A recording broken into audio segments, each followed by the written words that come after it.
Welcome to Red Tales. Today we're going to hear about a girl's battle with her very own Miss Umbridge. This one comes from r/ProRevenge. Let's get started. She hated me and made me think I was an idiot. In high school, 10 plus years ago, I was quiet and attentive in class. Teachers liked me. I wasn't popular, but I had good friends. I say all this to explain that high school was relatively calm for me. I played sports, was on the student newspaper, and got decent grades. However, that all changed my second semester junior year.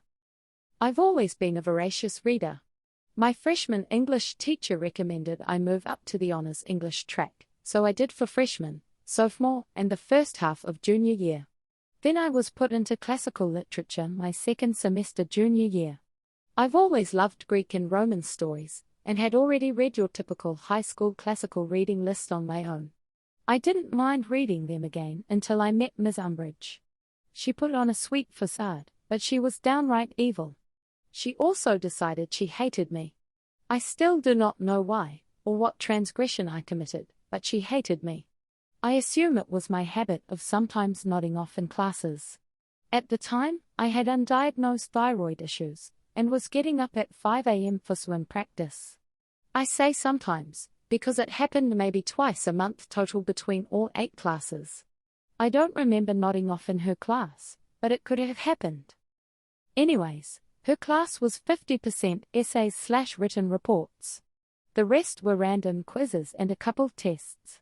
I was on the student newspaper, and I was a decent writer. I wasn't worried about maintaining a B or up. We wrote our first paper, and I got a D. I was shocked. The only class I struggled in was chemistry, and still my lowest assignment grade was a C. After class, I asked Ms. Umbridge what I did wrong, because her notes were minimal. She told me my assessment of the material was uninspired.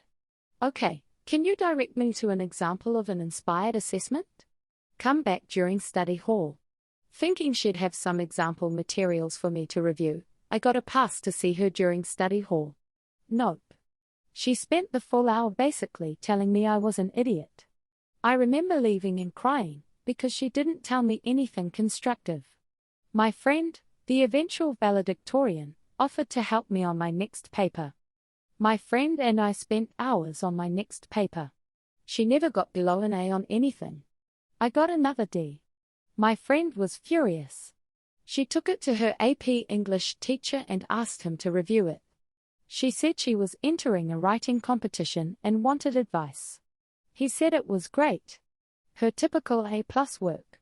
My friend, quicker on the uptake, asked me for a copy of my original assignment.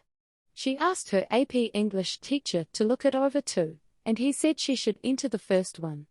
This one was still good. He'd probably give it an A, but the other paper was better. My friend was convinced Ms. Umbridge was treating me unfairly for some reason, and she must not like me. My friend wanted me to tell my parents or my school counselor. A teacher didn't like me?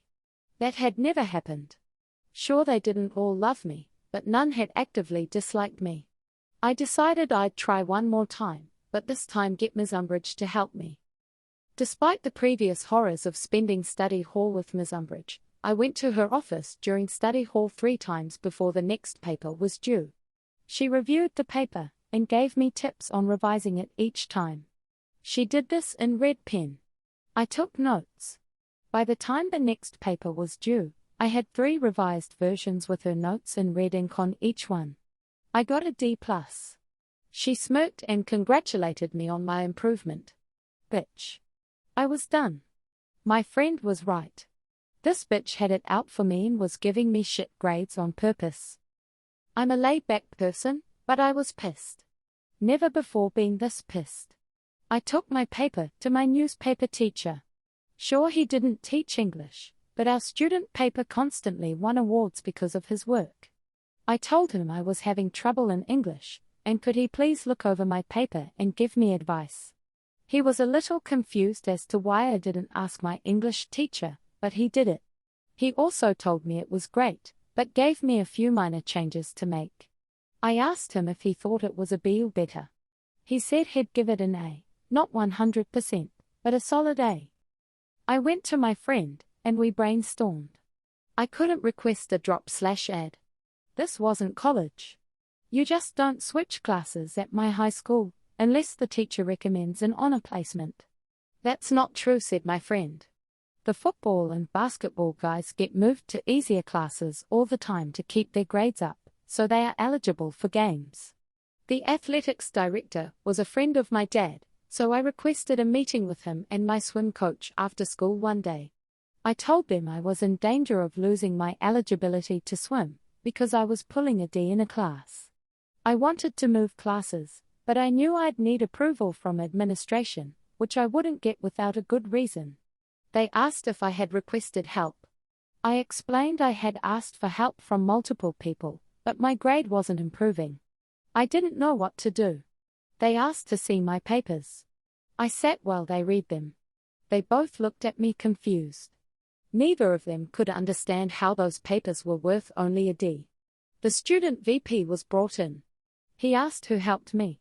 I explained my friend. He knew who she was, again future valedictorian, and she had even asked her AP English teacher to look it over for advice. I had also asked my newspaper teacher to help me. Student VP asked if I had ever actually asked my teacher for help. I smiled and handed him the 3 revised versions of paper number 3 with Ms. Umbridge's red ink all over them. He frowned. AP English teacher and my newspaper teacher were pulled into the meeting. They were each asked to grade the papers. All 3 papers got an A or better. While this was going on, my dad was called in by the athletics director. My dad was pissed. He demanded I be moved to another class, and that Ms. Umbridge be put under review. Clearly, she wasn't grading students on their work but on her own personal opinions. The school administration obviously bristled at the accusation that a teacher was treating students unfairly. A lot of arguing that I wasn't allowed to sit on occurred in the VP's office. I could hear plenty of yelling as 6 adult men argued over the appropriate next steps. It was decided that myself, my dad, VP, and athletics director would have a meeting with Ms. Umbridge. The following morning before school we all met. Ms. Umbridge seemed to think she was going to get to tell everyone why I was so stupid. VP explained that if I maintained a D in her class, I would lose my extracurricular eligibility, and we were all meeting to discuss what to do. She smirked and said I should be moved to the non-honors English track, and I had no business being in honors English. I didn't have the aptitude to understand the complex classical literature they were studying, and I probably would need a tutor to even get through basic English. I've never seen my father so red, and I half expected to see steam come out of his ears. VP asked why she didn't try to help me improve. She said it was up to students to put in the initiative to get better. VP asked if that meant I had never asked her for help. She said I had not. VP then pulled out the 3 revised versions of paper number 3 and handed them to Ms. Umbridge. Now it was her turn to be read. She called me a liar and said those notes weren't hers. Things got heated, and I was asked to leave again. I sat outside the office. This time the secretary was there, and we both heard the shouting. School was set to start in 30 minutes, and they were all just shouting. Then AP English teacher and newspaper teacher were called in again. More shouting. About 5 minutes to the start of classes, the teachers left and I was called back in. If looks could kill, I'd have died then and there when Ms. Umbridge walked out of VP's office. I was being moved to basic English effective immediately. My current grade would not carry over. I would not need to make up any past assignments, and new teacher would be instructed to grade me only on the assignments going forward. My new English teacher, Miss Honey, ended up being the English department head. She was at least 65 and had been doing this for decades. After 2.5 years of honors English, this class was easier than PE. I barely had to try to get an A, but I refused to let Miss Honey think Miss Umbridge had been right. I tried harder in that class than any other class that semester. I finished projects so quickly that I was asked to tutor a girl struggling in the class. I spent half the class period just helping this girl understand the material. I helped her go from a C to a B+. I got something like 104% in the class. At the end of the semester, Miss Honey called me into her office during study hall. She was recommending I return to Honours English for senior year. I must have looked panicked, because she assured me Miss Umbridge would not be my teacher. In fact, she would not be anyone's teacher. She was leaving at the end of the school year. Miss Umbridge was only in her late 20s and unmarried. Too early to retire. And my high school was in one of the best-paying school districts in the state. I knew what leaving meant, but Miss Honey still explained that I was put in her class on purpose. The school administration trusted Miss Honey to determine the truth of Miss Umbridge's claim that I was basically a lying idiot. Miss Honey stated I very clearly belonged in Honours English. She apologized if her class had not been challenging enough for me. I cried. I mean full-on ugly, snot cried. I didn't realize it, but part of me had actually believed Miss Umbridge up until that moment. Miss Honey hugged me and consoled me. I spent senior year in Honours English and spent my study hall tutoring Miss Honey's struggling students. To this day, I think about that awful woman fairly regularly. My career is strongly writing-based, and I still worry obsessively over my writing. I hope she never taught again, because she wreaked havoc on my self-confidence. That's all for today's tale from Reddit. It's good to see that OP was able to get things back on track. Especially because the person who was sabotaging her was supposed to be the one setting her up to succeed. Hopefully, Ms. Umbridge either never taught again or learned to put her personal biases aside for the sake of her students. We hope you enjoyed this little tale of justice from Reddit. If you did, think about liking the video and subscribing to get access to more.